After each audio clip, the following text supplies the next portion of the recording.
Alright, so I'm back here in the shop with the LR32 system here, and I don't have it all the way figured out, but I have moved in the right direction. So let me just show you what I've discovered so far. We've got our these bits and bobbles here.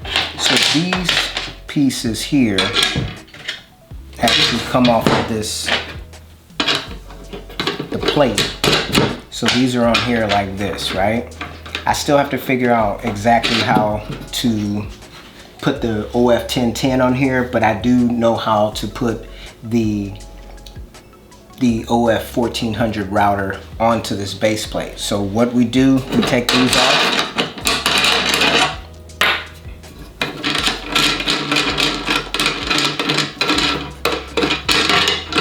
All right, once you get those off, you're gonna take your router. What I'm going to do is, if you look on top here, you've got two threaded holes. There's one here, and one right here. And on the plate, see the way you set the plate on here, you have to set it up in a way that it orients the holes. So let's see. You'll set it like this.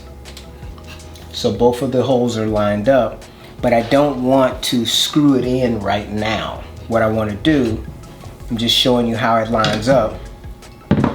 I want to take the centering mandrel, which is this here, there, all right, and I'm going to place it into the router. And I'm not even going to snug. Well, I'll just hand tighten it.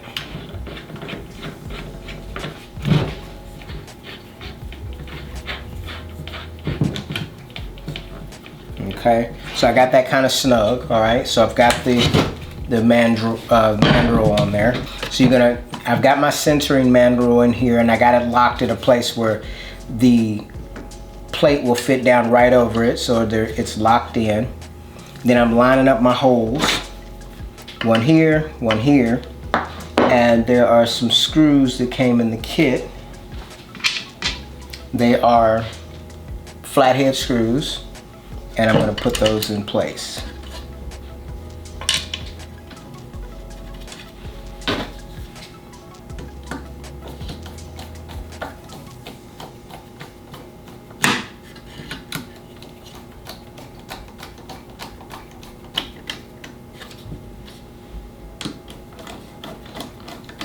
And you always want to use the centering mandrel for this kit. It ensures the accuracy. So that's how that works. And then basically I will take out the centering mandrel, and you can lay this on the edge of the table like this.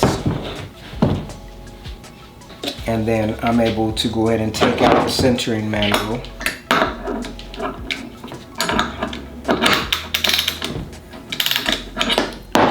Pretty much loose.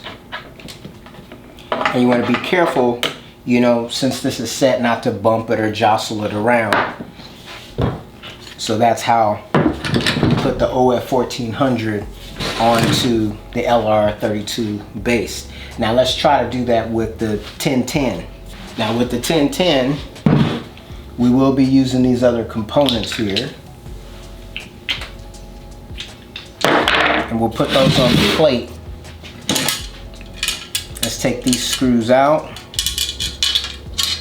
and put those to the side. And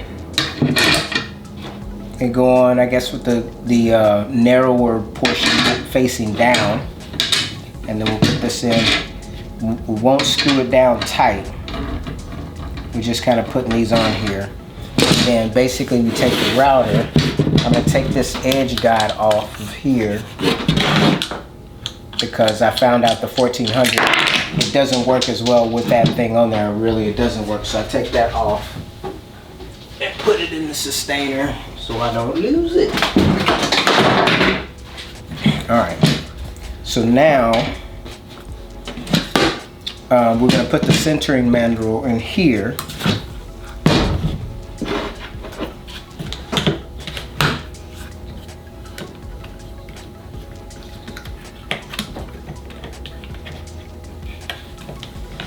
Okay, so I have it in place. Let me go ahead and lock or tighten it up.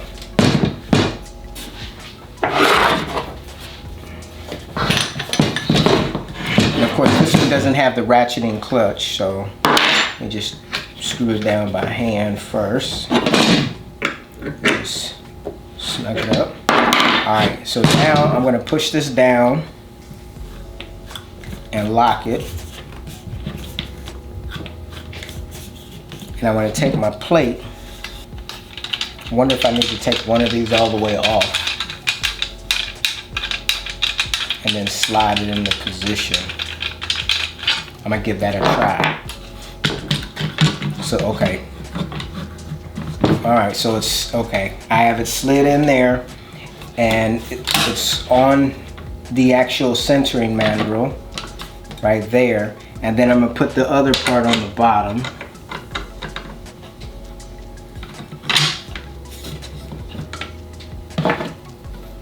And tighten this up.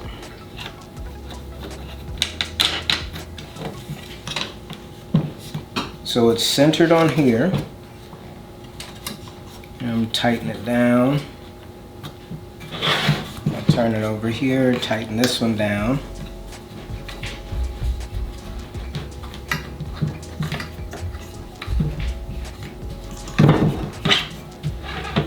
Yep, okay, so it fits in there. So that's in theory centered, and it's tightened on both sides, so it's being held down. As you can see here, it's on this lip, and then back here it's on that lip. And if I put it on the other side, let's try it on the whole other side and see if it fits that way. But it looks like it goes into this groove right here, or it seems to fit there pretty nicely. So let me take it out.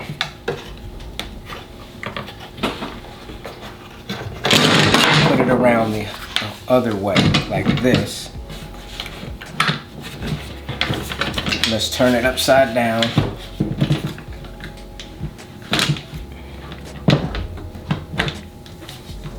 Got that there.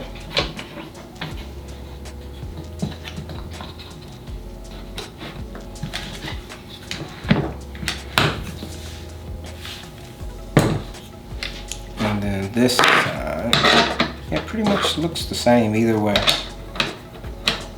So maybe you could put it either way. Seems to work out. Alright, so I got that on there. And it's centered. Alright, and if we're putting this on the rail,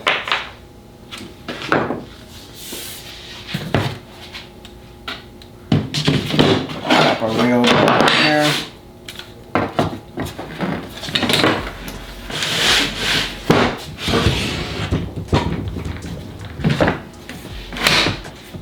And run it along.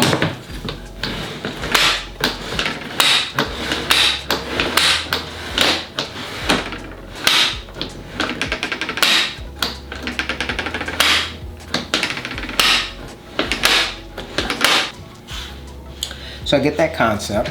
All right, let's take it off of the actual base and check out a couple of things here.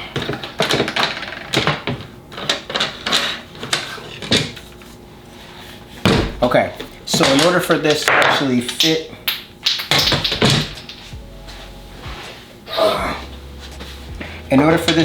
on the guide rail, it does have to be adjusted.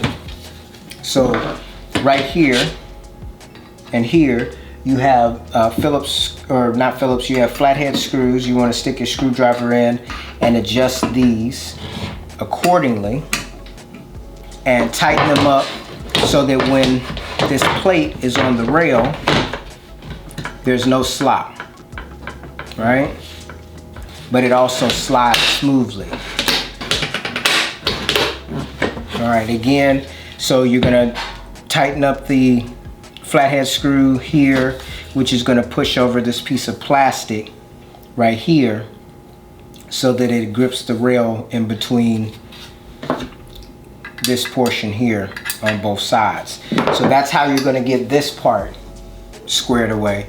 Now there's another thing that we need to do here. So one of the things you want to do is you want to zero out the rail, or these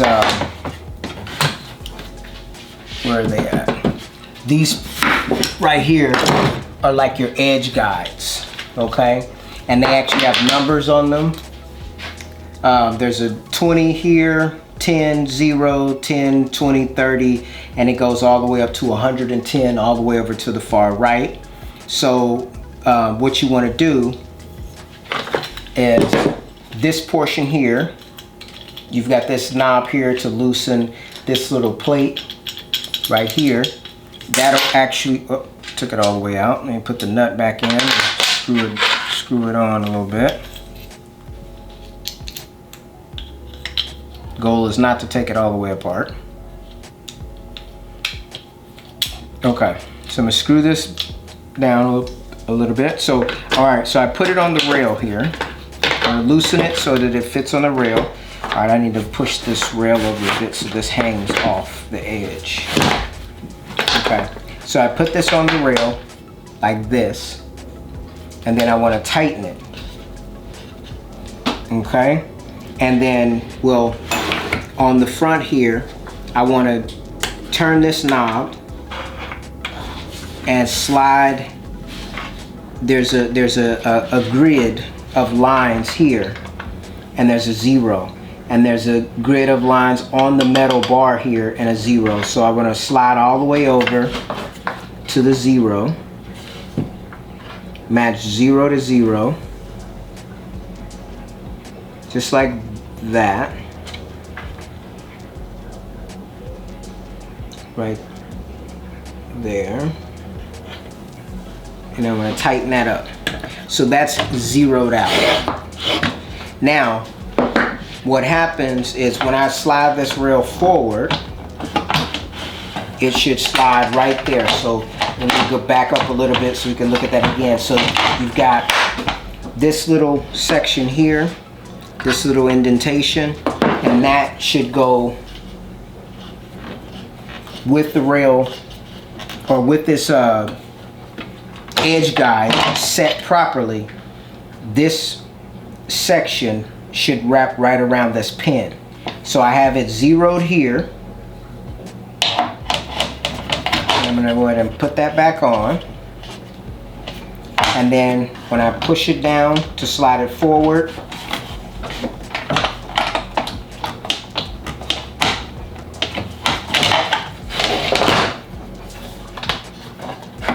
and it slides right onto that pin there.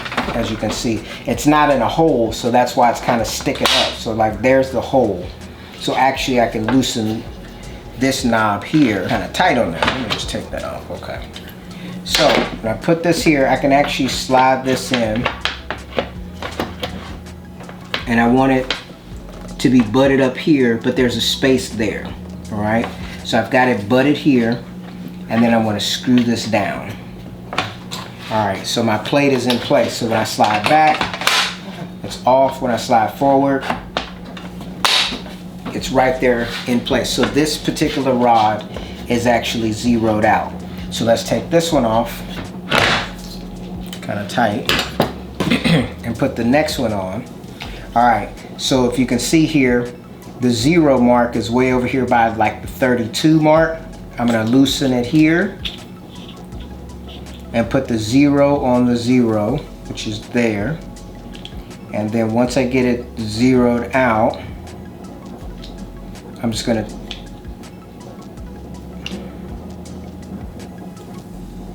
tighten it down. Then I'll put it on the rail, and it's fitting right in because I already have it zeroed out. So because I zeroed it before, it's sliding right into the pin. So when I go back, it's there. When I push to go forward, it's right there on the pin. So that's zeroed. Okay, so we'll come back to that. So that part is set. Next, so both of my edge guides are set. Right here, you have two of these little bars.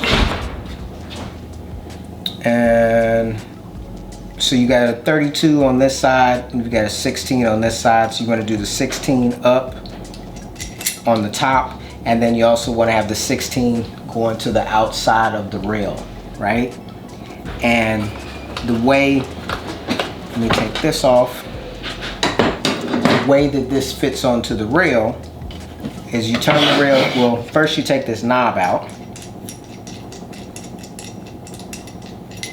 right? And you've got these bumps here, and it's going to actually fit under the rail, and it's actually notched so it won't slide. And then you screw this portion in to the top to connect it on the bottom. So as you can see, it's fixed there, okay? And so this portion actually butts up to your work, so that it always starts at that top edge of your workpiece right here. So it's always going to start at the top edge right here, right, when you butt it up. So it just butts up there. Now, the way you're going to get your depth, you know, on this is you're going to come in with these edge guides, so they're zeroed now. And let's say I want a 32 mil. I want to take the zero now, and I want to move it all the way over. I'm going to unscrew it, take the zero, and set the zero on 30. I'm gonna put it on 35 just to make it easy. So I put it on 35 and I tighten it down there. I get the other one and loosen it here, and I move it the zero all the way to the 35 as well. Once I get it in place, then I tighten it. All right, so both of these are set to 35, and then what I'll do is on like this work here, you see it's off the edge, I'll just slide it over onto the rail. I tighten it there, and then I'll put this other one on the other side like this and tighten it there. And that way, when I move the rail forward and I butt both of those pins up against the work, and it's butted up this way as well, the piece is locked in right there, right? So this sets it, but this is not how you would actually do the drilling. Before you would do the drilling, you actually come underneath your work and you'll put these clamps in. And these clamps will actually hold it down. Then you'll take these actually off the rail and proceed with doing your drilling. And this is squared off here. All right, so what I'm gonna do, so normally you wouldn't cut like this, but I just wanna, you know, see if this is accurate.